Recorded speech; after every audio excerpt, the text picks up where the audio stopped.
الذي جمعنا في جمعية نهضة العلماء والصلاة والسلام على أشرف الأنبياء سيدنا ومولانا محمد وعلى آله وأصحابه ومن تبعهم بإحسان إلى يوم المعاد. سبحانك لا علم لنا إلا ما علمتنا إنك أنت العليم الحكيم. رب اشرح لي صدري ويسر لي أمري واحلل عقدة من لساني يفقهوا قولي. Amma ba'd. Yang sama-sama kita muliakan, kita hormati dan kita takdimi Ketua Umum Pergunu, Ketua Umum PP Pergunu, Beliau Al-Mukarram Romo Kiai Haji Profesor Asep Saifuddin Halim MA Sugeng Kiai di Yogyakarta, beserta para rombongan dari PP Pergunu. Yang saya hormati ada Romo Kiai Haji Abdul Muhaimin Awan PBNU. Yang saya hormati seluruh ketua pimpinan wilayah Badan Otonom NU, hadir Ibu Nyai Hajah Fatma Amelia MA, bukan Fatma Maryam. Jadi Pak Dr. Fauzan perlu kenalan lebih dalam ya. Ketuanya sudah ganti, bukan Bu Maryam tapi Bu Nyai Fatma. Tadi saya melihat juga ada ketua PP IPNU, PP IPPNU, PW IPPNU, dan banom yang lain. Yang saya hormati dan kita banggakan Ketua PW Pergunu DIY Bapak Dr. Fauzan beserta seluruh pimpinan wilayah yang tadi barusan kita saksikan dilantik, para pengurus cabang Nahdlatul Ulama atau yang mewakili baik dari Kota Yogyakarta, Dakatek Surya, kemudian ada Pak Yai Basori, kemudian ada PJ Kulon Progo, Pak Sarmidi, dan PJ-PJ yang lain mungkin juga hadir. Mohon maaf, Kiai saya Pak Zainal Abidin, ini juga Surya PWNU DIY. Hadirin hadirat, para kiai, para bunyai yang tidak saya sebut satu persatu tanpa mengurangi rasa takzim saya kepada panjenengan yang saya muliakan. Alhamdulillah, pada pagi siang hari ini, pertama tentu kami dari PBNU, kalau istilah saya Pak Yai ngapunten, bukan memberikan selamat, ucapan selamat, tapi mendoakan selamat kepada para pengurus yang tadi barusan dilantik. Saya sering menyampaikan kalau dalam pelantikan itu kenapa doanya selamat bukan ucapan selamat. Ini terjadi di negeri Konoha. Jadi kalau yang waktu pelantikan itu datang semuanya. Saya tadi hitung lebih dari 50.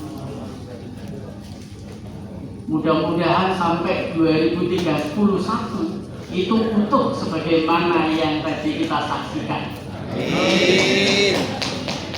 Karena di PCINU Konoha itu dilantik 50, nanti bulan depan rapat diundang yang datang hanya 20. Setelah bulan berikutnya yang datang jadi 10, berikutnya yang datang tinggal yang undang. Bahkan yang undang pun kadang pamit saya terlambat. Nah, ini saya mengucapkan doa selamat saja. Mudah-mudahan sampai akhir nanti periode Pak Kiai Fauzan ini full team, solid, amin, dan mampu berkontribusi bagi pengembangan pendidikan khususnya di Nahdlatul Ulama. Lalu yang kedua,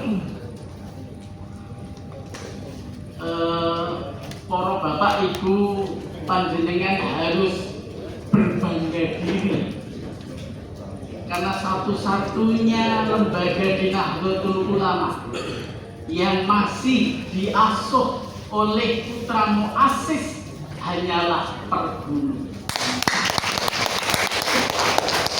Coba panjenengan lihat, nggak ada. Jadi Pergunulah satu-satunya lembaga di Nahdlatul Ulama yang barokahnya insya Allah lebih gede. Amin. Karena langsung diasuh oleh tidak saja muassis Kiai Abdul Halim, itu juga sudah ditetapkan di 2024 kalau tidak salah tokoh atau pahlawan nasional. Tapi tidak cukup tepuk tangan, harus dibuktikan dengan kinerja, harus dibuktikan dengan langkah konkret untuk memperbaiki nasib pendidikan di lingkungan Nahdlatul Ulama pada khususnya. Lalu yang berikutnya, kalau kita mau memikirkan masa depan pendidikan di Nahdlatul Ulama dan di Indonesia, itu ya jalannya lewat Pergunu. Ngapunten Romo Yai, kula niki orang tarbiyah. Jadi kadang-kadang bahasanya terlalu mendewakan guru. Ini sahabat saya, kolega saya Pak Zuhri ini juga guru, mahal guru. Kita sering mendengar ungkapan guru adalah induk seluruh profesi. Kalau bahasa saya, kalau di lingkungan Nahdlatul Ulama, guru perguru adalah masa depan Nahdlatul Ulama. Amin. Karena apa? Karena Ketua Umum PBNU besok hasil didikan Pergunu. Ketua PBNU, PCNU, semuanya ini adalah hasil didikan dari guru-guru Nahdlatul Ulama. Termasuk juga Ketua PBNU Muslimat dan banom-banom yang lain. Nah, oleh karena itu tidak heran kalau saya menyampaikan masa depan Nahdlatul Ulama itu ada di Pergunu. Saya teringat sebuah hadis Kanjeng Nabi, saya tidak tahu ini hadisnya sahih atau tidak. Nabi menyampaikan, innama bu'istu mu'alliman. Saya ini, katakan Nabi, diutus itu sebagai seorang mu'allim. Jadi kalau panjenengan itu sebagai guru, itu artinya panjenengan menjadi rasul dari Rasulullah Muhammad Sallallahu Alaihi Wasallam. Jadi dutanya Kanjeng Nabi. Jadi orang yang memiliki keistimewaan, privilege, karena bagian dari risalah nubuwah, risalah kenabian. Meskipun demikian, profesi yang sangat mulia dan organisasi yang sangat strategis ini, kami melihat paling tidak pekerjaan kita itu ada 3. Nanti bisa dikoreksi Pak Kiai Zuhri. Kami sering menyampaikan ada 3 problem yang akut yang ada pada diri kita, khususnya di Jamiah Nahdlatul Ulama. Yang satu adalah problem epistemik, paradigmatik.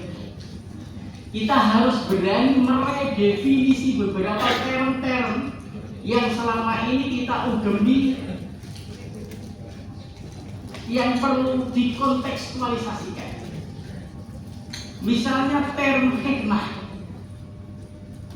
Seringkali seolah-olah kata hikmah itu jauh dari profesionalitas. Hikmah itu seolah-olah bisa disambi dengan yang lain. Oh, namanya saja apa? Hikmah. Oleh karena itu menjadi penting kita mendefinisikan ulang beberapa term itu yang saya sebut sebagai problem epistemik. Lalu yang kedua, problem tata kelola.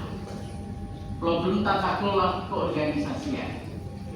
Kami berharap nanti tidak ada dualitas dalam pengelolaan pendidikan di lingkungan Nahdlatul Ulama.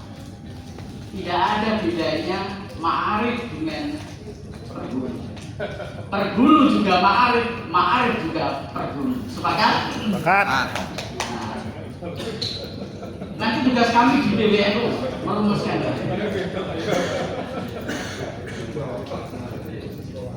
Biar tidak ada dualitas. Meskipun ada hal-hal kamar masing-masing, tetapi kamar itu ada dalam satu rumah besar, yaitu Nahdlatul Ulama. Lalu yang terakhir adalah problem yang saya sebut sebagai problem spiritualitas. Saya sering menyampaikan kalau jadi guru sekarang nggak usah silau. Kan kita ini sering silau, gagap atau kagetan. Lahir digitalisasi, kita kaget. Lahir metode, saya orang tarbiyah jadi tahu 1001, 101 strategi aktif, kita gagap. Seolah-olah metode kita yang dulu itu salah semuanya.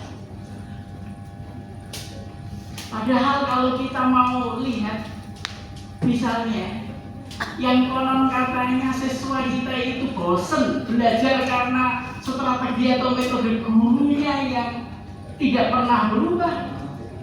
Coba kita feedback perjalanan hidup kita.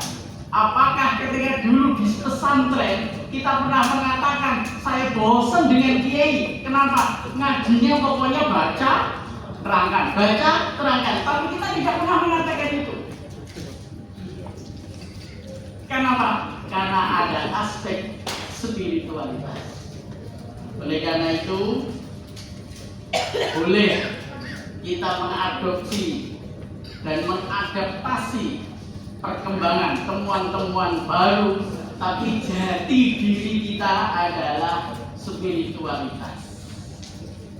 Jadi diri kita adalah hidup dalam roh perjuangan sebagaimana yang telah dilakukan oleh para muassis Nahdlatul Ulama, para guru-guru kita. Dan kita punya profiling yang sangat lengkap, yaitu beliau Al-Mukarram, yaitu Profesor Asep Saifuddin Halim.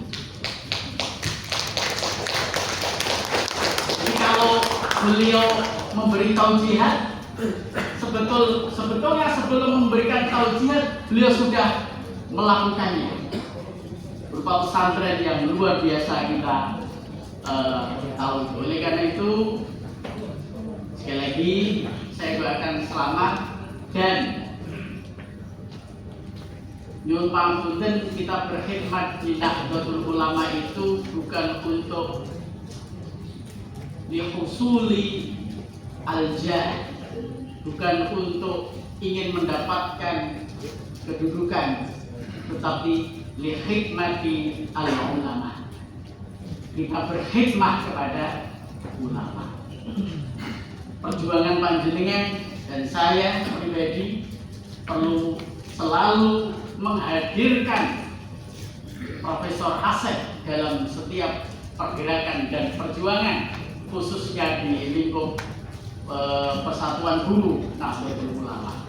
Itu saja yang dapat kami sampaikan. Sekali lagi syukur Pak Yai, dan mohon teman-teman PW Perguru DIY ini selalu diberikan taujihat, arahan, dan kami juga di PBNU ngalap barokah doa panjenengan, mudah-mudahan kami istiqomah.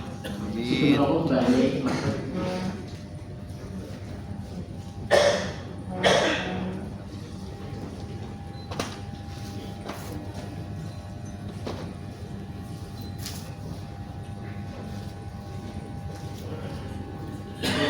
Yai. Itu saja yang dapat kami sampaikan karena Mbah Yai Rois sudah rawuh. Jadi nanti kalau saya panjang lebarkan ketahuan bukunya saya.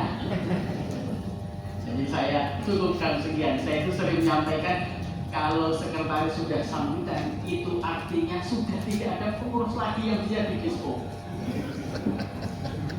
Jadi di NU itu yang dispo itu harus siap-siap menjalankan sendiri. Itulah khasnya. Itu saja yang dapat kami sampaikan. Kurang dan lebihnya mohon maaf. Assalamualaikum warahmatullahi wabarakatuh.